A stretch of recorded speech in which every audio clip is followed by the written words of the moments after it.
So guys, Tinubu, the world most traveled president, has jackpot again. So guys, this time with his wife to France, and Nigerians have been reacting badly. Honestly, these people just keep traveling. Even Shetima himself is not in the country at the moment. He himself, he traveled, and Tinubu traveled. Every time we have these two persons, leaving the country, these are our number one and number two citizens, but they are hardly in the country. And we know that this current administration, I mean the president and the vice president, they are like the world most traveled, president and vice president. So guys, this is coming at such a time when Nigerians are really struggling with hunger, insecurity, shortage of fuel, hike in prices of just basic needs of people. I'm going to allow you just take a look at some of the reactions, coming from the Arise TV crew. Honestly, Nigerians are not finding it funny. Just take a look at how Rufai put it. Take a look. On social media reacting to the announcement of President Bola Ahmed Tinubu's 3-day visit to France, which begins today. The visit is in honor of an invitation from President Emmanuel Macron. Disclosing this in a statement on Tuesday, the special advisor to the president on information and strategy, Bayo Ononuga, said Tinubu will be received on Thursday at the 350-year-old French military museum by Macron and his spouse Brigitte for initial ceremonies that will dovetail into bilateral meetings. The president would be traveling with his wife Oluremi and other senior government officials. Ononuga also mentioned that during the visit, President Tinubu and President Macron would harmonize positions on stimulating more interest in exchange programs that focus on skill development for youths and improving their competencies in automation, entrepreneurship, innovation, and leadership. Let's take some reactions. The first tweet there reads, France again. It's like the Nigerian government's position is one to tour as many countries as possible. Fixing the challenges facing Nigeria isn't bothering this administration. The next tweet there reads, the president loves globetrotting instead of staying at home to address the myriad of problems created by his economic reform agenda. The quality of life for an average citizen has plummeted since he came to power, and majority of Nigerians cannot afford one square meal. Next one there reads, this invitation by the French president is something special, and this is the beginning of greater things to come to Nigeria. It is also recognized Nigeria as an important country in Africa and one that they can't do without, the most populated black country in the world. And finally, another international trip. But Nigerians are asking, how will this visit directly address the pressing issues at home, rising inflation, unemployment, and insecurity? Citizens need immediate, tangible benefits. Give us a full month without trips. And that's my question to the three of you this morning. Do you believe that, it's a personal invitation from the president, yes, but is it something that is going to change the lives of Nigerians, which is really what the citizens want to know? An impact. So Nigeria and France has a very checkered and wobbly history. One part Dr. Abati wanted to say that I should enunciate was the first wobbly part was the nuclear crisis, where France did come to test bombs across our land over here, about our deserts, which caused a lot of crisis. Mm-hmm. The second part was the role France played in our civil war. That's another one. So since then, we've been trying to repair things. And we know the role, importantly, the likes of Foucault, which was like a French emissary, played across Africa and even in Nigeria here and all of that. So that influence is writ large. But over the years, we've been trying to get some level of, rapprochement, fixing things. And if you date back historically, the French and the British fought for parts of Nigeria during the colonialist days. But as it is today, a state visit, I think the president should do more. And my first point is this, and like Ade Adefeko enunciated in his Business Day article today, very good article, you could go read. Where's our ambassador in France? We're having a state visit. We don't have an ambassador on ground that will soothing things, that will be able to get all of the relationships that we need to get going on. A charge d'affaires cannot do what ambassador will do. So we needed somebody on ground to be able to smoothen things. Secondly, a state visit, how are we going to maximize it? There are many industries out there in France. There's Dassault, the aviation one, Danone, the milk one, couple of other things that we can partner on. In those days, it should be extensive, and that's why you need an ambassador on ground to be able to smoothen that. Yes, you will have some business-to-business deal. And I'm also going to make kudos to Friends of Nigeria, because I was part of their conference in Paris about 2017, 2018. And they've been doing a lot of work of bringing French business in here. But there ought to be so much more work done as regards the government angle. And like you said rightly, number one, to be able to get what is in it for us. It's not just about France supporting or business from France coming to partner with our businesses and all of that.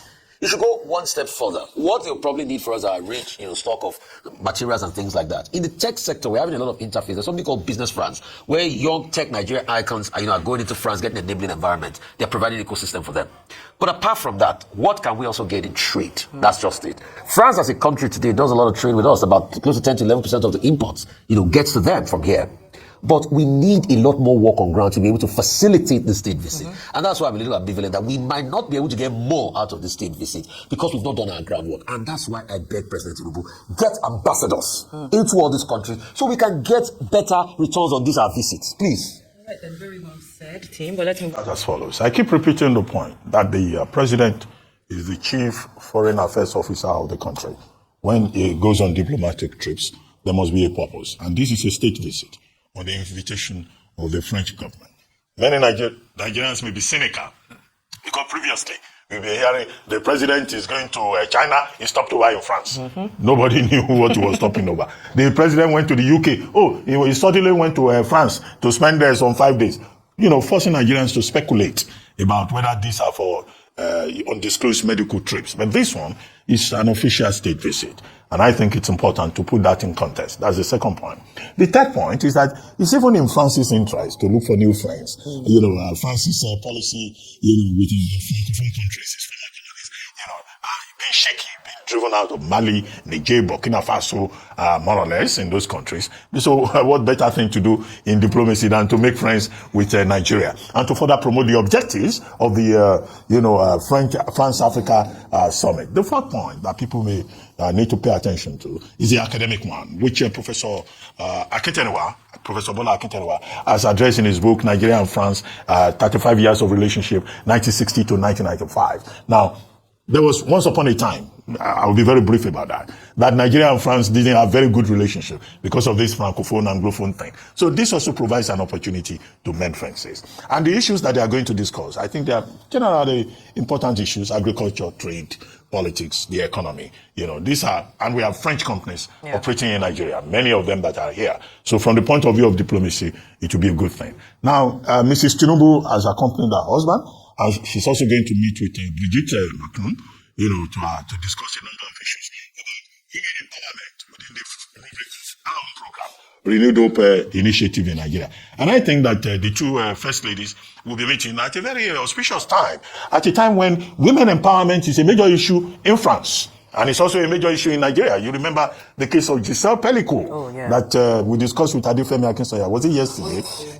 About how the rights of women to be protected and how, a phallocentric society may well be, a threat to women empowerment. So I think in terms of the subject, the subjects are in order. But what happens thereafter is always the issue, because Nigeria has this very poor habit of having bilateral relations. We sign memoranda of understanding, and then it ends there. People collect their extra codes. The foreign affairs people get the opportunity to travel. They come back. They don't follow up. I hope this will not happen in this case. France, emerging as a strategic partner with Nigeria. Okay, so good trip. We just need to see results. Ayo? I think the reason why a number of Nigerians, following from the tweets that you read, but Musk said it's no longer called tweets, from the expos that you read, that people don't see the benefits of these trips. And that's why when another trip is announced, there's a lot of criticism and uproar. Just like Dr. Bate ended by saying that it's not just about the optics and saying, this is what we're going to discuss and we are signing understandings. It is, what is the impact for Nigeria at the end of the day? I've always said it, that when it comes to diplomatic relationships, every country goes there with their, what is in it for them. And at the end of the day, being able to measure, because this is taxpayers' money at play, we're going to sponsor the president's trip abroad, and every time he travels like that, we sponsor it. So if we're expending money, it's important, no doubt about it. Let us see the benefits of these conversations, not just because, best believe that President Macron understands what is in it, what he wants to gain out of this visit. It's not just a friendly gesture because he likes the company of President Tinubu. There's something in it for them. So what is in it for Nigeria? That's usually the challenge that we don't see too much of. And at the end of the day, it just seems like another visit without a lot. And then let me just also pose a challenge to the president. I think it would be great for him to spend as much time traveling within Nigeria to different states across the country, just to feel a sense of the feeling of what Nigerians are going through. Because we often complain of our leaders being out of touch. How can they be in touch when they're often abroad and not able to actually feel the pulse of the people? So travel within Nigeria, travel and understand the people as much as he's traveling abroad. There's nothing wrong with it. It's important. He's leader. He has to do it. But it's also, let's see the benefits of it. I think that's what's most important for Nigerians. All right then. done is that when Ashwaju is taking a plane to country to look for the foreign investors that will come here, he has told them, don't come. Ashwaju is taking a plane to go and look for foreign investors that will come here. He's told them not to come. Before this Davido podcast, come and tell me the list of the investors that they've brought into this country. Anytime when they travel, come on for this country, if they come back 2 weeks later, you go here say they don't go collect loan. They don't go borrow money. The money where they borrow, we don't know what they do and do. As I talk to you now like this, they won't collect another loan. And they go collect them. Come and tell us the foreign investors that they brought. I know they do podcasts. I know they like all this TV interview. But I would like to go to this TVC. Let this woman tell me how many investors that have been brought into this country. And me, I will come tell her how many times they don't collect loan, where they don't use the loan, do anything. So in your deepest mind of mine, you are thinking that Davido is the one that will tell foreign investors not to come. Are you people not mad? You think those foreigners don't even know what is going on in this country? You people are jokers. If I just want to enter the boy, when I enter the boy. But all this talk is making absolutely no sense to me. Which foreign investors they won't bring? Exchange foreign investors, when we say our politicians, they go bargain with them. When they come here, they will come in the name of say, okay, we want to do solar panel, we want to do lights. Next thing, the original plan, now for them to go to dig gold. Now for them to go to do illegal mining, they make return the share money. Now that investor you they talk. They'll go to cause war for the lives of Jos, for the lives of Zamfara, among the people. Now those investors, you go to see, say, okay, yes, they dig gold. In the night, they'll pack everything, can't go give one Chinese. Those are the investors you're talking about. Where are the real investors? And why are the investors going to places that have natural resources, like natural minerals? Why? Why they know they go some kind of states where we say people know the hear of, like all those Jalingo. Do you understand? Like all those Jalingo, all those Mina, Tik Nasarawa. Nasarawa day like that. Nasarawa condemn. Why they know they go inside Nasarawa? They'll pack themselves go Niger Delta because you did here. They'll go Jos because they get tin ore. They pack things cold. This one, that one gold. They'll go Zamfara gold. Why una investors know they go states where nothing they happen? Go develop the states. Have you ever thought about that? Say it's going to look for investors. Which year investors? They are going to make deals. Our politicians go there to make deals. They don't bring no investors to the country. They make deals. They make deals. Before this podcast, how many investors they don't bring come this country? Before this Davido podcast. Present them. Let's see them. Present them. With their country, get some states where no get airport, and they get investors. And they bring, I say get states where no get airports for this country like this. If you want to start invest, if you want to bring investors, create airports for the whole state first, so that some people feel land there with plane. Then come start to look for, okay, yes, what do we want to do here? Okay, this place have this. Let's do this thing here. Which kind of investments you want to do when places no get airports? See, this one where Oyede put us say want to do aircraft landing place. That whole states no get airports. Where Oyede put want to do for Kenaland, Ogun, wait till they call that states. They no get airports. Which year investors that they go bring, that they go do deal? Which dirty investors? When I go outside, they come back and money they go borrow. 2 weeks later, you go see say they go borrow money. When I will talk tomorrow, say all these influencers, celebrities, they don't talk about what's happening in the country. Davido don't go now, don't go talk true. When I start to reverse, say they sell the country out. So I don't know, say I don't sell on herself out since morning. You to say those Oyibo people, they don't even know what they go on here. They don't see say on our politicians and on our leaders now mumu. They'll do small deal with them, collect their own. Everybody will they split themselves, they destroy country, they go. We'll go pile off now. We'll go pile off now.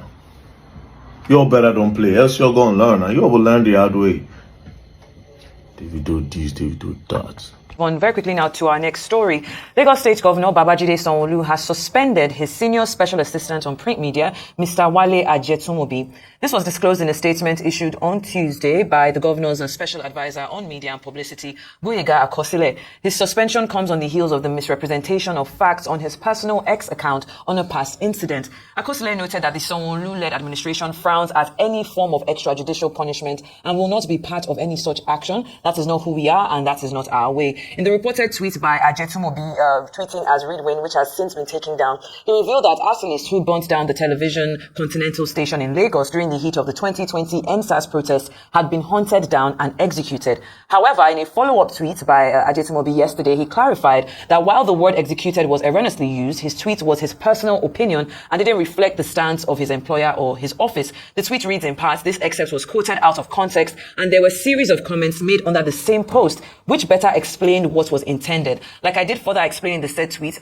no extrajudicial killing was insinuated and the words executed and was erroneously used and not intended in the context of that casual conversation. What was written in the entire conversation personally reflected my opinion and not the position of any authority or the entity in which I work. The post and other comments have been taken down even before this publication. It's 4 years after, the October 2020 NSAS protests, and we're still getting these little, let's say, flurries of information coming in. He has come out to say that, maybe I exaggerated, but Nigerian people are looking towards this and wondering if it's indeed true. Rufai. He should now tell us what he knows about those people. Nobody pushed him to make that tweet. He just went to cast himself, like they say in local palace. He don't cast. Nobody asked him. He don't cast. He don't cast. So please, he needs to explain further what he means by executed. He needs to explain further. Part of the boys that he said that were those that burnt it, that had AK-47 in their homes. Because you see, that was how the mortuary one too happened. This was where we sat down, the story came out. And see, for all of those that perpetrated heinous crime in NSAS, I will speak Yoruba. What it means is, you can only do things to keep. You cannot do it and say you go scot-free forever. So we need to be able to know the truth. He needs to be able to talk. But it's not about just suspending him. We want information. What happened? What happened to the boy that an AK-47 was caught? Not to say that those arsonists should be supported. Never. You can't go and burn another man's business. You can't, in the thick of the action, burn down places. That is totally wrong. But you should also go through the full wrong of the law. And I also want to ask, the people from NSAS that are seen in various prisons are being condemned. What happened to them? You see, Shaitan, you have done a marvelous work on the NSAS story. Many people did great work on the NSAS story. But that story has not been completely told. There are still some story we'll get to hear. But time has not come. These things will be coming out. Small, small, small. But please, they might have suspended it, but he needs to tell us more. Because there's something he knows. We didn't solicit the information. He came to tell us. Talk. I think the suspension is just the beginning. Just like Rufai has mentioned, his statement or his post on X opened up a can of worms. I say this because he said, the latter part of his tweet says that majority of them have been hunted down and executed. What is there to exaggerate about that statement? That was a clear statement. And I recognize that a number of people have come out to speak on his behalf to try and advocate or tell appeal to the governor to be lenient. But the truth is that if you have someone speaking or is an aide to the governor of a state like Lagos State, especially at a time when there are ethnic tensions and tensions still around what occurred during the NSAS protest period or the aftermath of the NSAS protest period, then this is too much of a careless statement to make as an aide to the governor. If this were a private institution, a private organization, he'd be almost fired immediately. This is gross misconduct. And so I applaud the governor for taking this step to demonstrate that he has zero tolerance to anyone working for him to make such a careless statement that could potentially incite people in the state. And so we should stop begging. That is the problem with Nigeria. Someone does wrong and they'll be begging for him and then we'll say there are no consequences for actions. So here, I think a number of people have said he's had it coming. He's had it coming. So it's a good move. At least he was just suspended. But then even more than that, it now poses a lot of questions that people have been asking, like Rufai has mentioned. What he said, untold stories, gory pictures, so there are clips and images, there's evidence as well. Yes. Let us see it. Yes. It's just the beginning. That's why I think suspension is just the beginning. There's a lot more to come out of this NSAS. We are not yet done with NSAS in Lagos State. Let me start by dealing with the statement that he issued. Who is this Wale Ajetunmobi? He's a senior special assistant media, right? Yes. That means print media, yes. Which means that he's a spokesperson for the Sanwo-Olu government. Now, youthful exuberance is not an asset when you are a spokesperson to somebody. Now, one of the arguments he put up is that it's his personal opinion. Now, when you speak for a government or for an individual, you don't have a personal opinion. Don't say because you have access to Twitter or X, as they call it, you can go and do what you like there. The first thing we have seen here is the danger of, this small instrument that children don't understand how it works. They just use it anyhow. And unless you have proper discernment, you can blow up the entire state. What did he say here? He categorically admitted, saying it is his personal opinion, that the Lagos state government committed extrajudicial killing. Now, extrajudicial killing is something we have always complained about here. Even if you commit murder, if you go and kill that person, that's called jungle justice. You'll be guilty. It's only a court of law that can determine that this person has committed murder and this is the proper punishment. Even the lawyers can go there and plead provocation, which is a defense under criminal law. In fact, there may be circumstances in which murder, premeditated murder, may be reduced to manslaughter. And then you have a spokesperson of the government coming forward to say some people went and burned down TVC, so they were hunted down and executed. It's very bad optics for the government. That's number one. Number two is that the Lagos state government, in their communication process, do they have a clearing process, a fact-checking process? Because even when you work for government, you can't just go and say something to the public. What kind of system do they have? Who is the clearing officer? Even if they have given you a title SSA, that does not give you the right to go and issue a statement. Because this is government. So how is it so powerful that you could just make reckless statements in that manner? Now he has created a situation for the Lagos state government. People are now asking for more investigation. They are saying there must be some hidden truths. After all, it's in that ecosystem. What he knows, they say they need to know. Number four is that the government acted rightly by suspending him. But I would like to say to Governor Sanwo-Olu, yes, the suspension is in order, but as the leader of the team, as the governor, he should temper justice with mercy. This young man, acting out of exuberance like all kinds of people who spend half of their time on social media, should, pardon him after it is established that he has learnt his lessons. But there must be a clearing house in the communication process. Everybody cannot just be speaking from every corner of the mouth. Dr. I agree, but let's go to our He knew next what he story. was saying when he said it. He He gave us a leak. Yes. It's not exuberance. Is he a baby? The man knows what he's saying. It's It's not exuberance, please. Because when you say it's exuberance, you're going to come in here. Yeah. When you say that we are trying to mitigate the quality of information the man has given out. Don't call it exuberance. It is He just knew the what he was doing. beginning. It's just the beginning. It's just the beginning. It will be You're trying to mitigate the deaths of people. It's not exuberance. Well, let's move on to our exuberance next visible. story. The former governor of Kogi State, Yahaya Bello, who is currently being interrogated by operatives of the Economic and Financial Crimes Commission, EFCC, over an alleged fraud case against him during his tenure as governor of Kogi State. Bello and others were accused before the Federal High Court in Abuja of conspiring back in 2016 to convert 80 billion naira allegedly obtained through a criminal breach of trust in violation of Section 18A and punishable under Section 53, subsection 3 of the Money Laundering Prohibition Act 2011 as amended. The ex-governor has denied all allegations and had initially failed to appear in court despite a bench warrant for his arrest and an order requiring him to be present himself for arraignment. Finally, Yahaya Bello, whether he was arrested in the car park, whether he presented himself, whether they caught him on the street, he's now in EFCC custody with 3 of his lawyers. What do you make of this? Is justice really... The lawyers are in custody. Yeah, The lawyers are not they're not in custody, but he was escorted, like you can see in that video, with his lawyer. So, They're currently in court. See, So, whatever happens when Yahaya Bello is in court, without prejudice is what we decided in court. Yahaya Bello's case has already showed how failed Nigeria is as a country. And how unserious we are as regards the corruption fights. And Yahaya Bello's case is an issue that should make every Nigerian weep for this country. A man that was called to come and answer allegations, nobody had indicted him, made a merry-go-round. You and I cannot do what Yahaya Bello has done. But because he feels he's bigger than the state, he makes a merry-go-round. And his own sweet time, aided by a serving governor that had immunity, and all of the shenanigans happened, and we just looked at it. So whatever, without prejudice, whatever the court is going to decide, is just an indictment of an anti-corruption fight. It shows we are unserious as a nation, and we are a joke. We are a laughingstock. And that's why the world does not take us serious. And for all of those that are blaming Davido is not your problem. I wanted to comment on that. Look at cases like Yahaya Bello. Does this look like a serious country that somebody will be called in for a corrupt case? He'll make a merry-go-round all this while. And you're assaulting Davido. Some people even come here and say, Wizkid is a national. We are all patriots. You are not more patriotic than us. We want this country to work. But if we see evil, let's also say it. Patriotism doesn't mean I can't call our leaders to order when they do wrong. Ayo? Not a lot to say because, like I mentioned, he's currently in court. We had quite a robust conversation earlier today about this, but just to see how this will play out, and of course, today whether he'll be granted bail, whether his passport would be confiscated or at least held by the court, and what would happen at the end of the day. But again, like you said, Rufai, it's just like a reflection of how anti-corruption cases are handled in Nigeria. So it's a set of rules for a different set of people than it is for you and I, who are ordinary citizens. So don't go and do any corruption. You enter jail. There's no merry-go-round for you. Dr. Okay, that's very quick wrap points. up. The first is, look, that immunity does not last forever.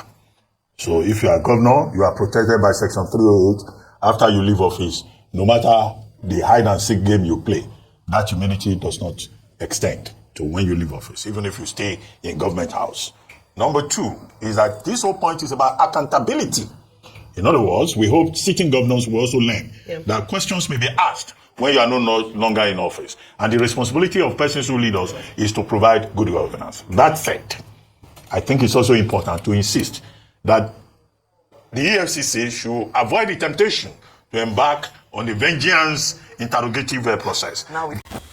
So guys, you have seen it for yourself. Honestly, Nigerians are not happy with the movement, when it comes to the rate at which the president and the vice president do leave the nation. Each time they are traveling, they keep telling us they are going to look for investors, and we've not seen investors coming into the country. Rather, we've seen those that have been in the country leaving the country and going to other places like Ghana and other nearby countries. So guys, that's to tell you that Tinubu's government has failed.